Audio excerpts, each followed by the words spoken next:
German शेपर्डची female चालली नवीन घरी। जय श्रीराम मित्रांनो, सकाळी सकाळी पेटे भाऊ घेऊन गेले एक जर्मन शेपर्डची फिमेल त्यांच्या घरी। दरवर्षीप्रमाणे आपण नवरात्रीमध्ये 7व्या माळीला केळीचा प्रसाद वाटत असतो। तर कॅरेट बुक करून आपण निघालोय घराकडे। तर जाताना झालाय जास्त पाऊस, तर बघू शकता मित्रांनो गाड्या कमी जाजी जास्त चालतात पावसामध्ये। तर मित्रांनो इतका पाऊस झालाय की टू व्हीलर चालूच शकत नाही। आपण साईडला उभं राहून घेतलं, इतक्या पाण्यामध्ये पोरं पोत पोत चालले साईडला। तर मित्रांनो शिजूची फिमेल चालली आहे जळगावसाठी। क्यूटची अशी फिमेल पपी आपण पूर्णपणे पॅकिंग करून गोदावरीच्या गाडीमध्ये पाठवली आहे जळगावला।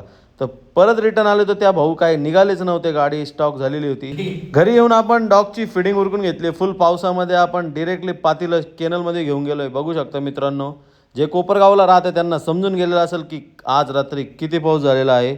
तर तसंच डॉगची फिडिंग सगळ्यांना आपण प्रॉपरली देऊन घेतली आहे मित्रांनो। लाईट नसल्यामुळे आपण टॉर्चमध्ये आज काम करत आहे। प्रत्येकाला ज्याच्या त्याच्या बाउलमध्ये आपण फिडिंग देऊन घेतली आहे। आज काही कॅल्शियम वगैरे टाकलं नाही, कारण पावसामध्ये इतके आपलेच हाल झाले की विचारू नका। बघू शकता मित्रांनो हे झाडाच्या तुंब्यामध्ये किती पाणी साचलं, याच्यावरनं अंदाजा करून घ्या की किती मुसळधार पाऊस झालेला आहे भाऊ। पपीची फिडिंग वगैरे किंवा मिनिचरची फिडिंग वगैरे सगळी उरकून घेतली। पाऊस असो, पाणी असो किंवा वारा असो किंवा ऊन असो, ब्रीडरची लाईफ ही अशीच आहे मित्रांनो। पाऊस इतका झाला की शेतामध्ये पाणीच पाणी झाले। तर तुमच्या इकडे किती पाऊस झाला मला कमेंटमध्ये नक्की सांगा। तर भेटूया उद्याच्या व्लॉगमध्ये। जय श्रीराम।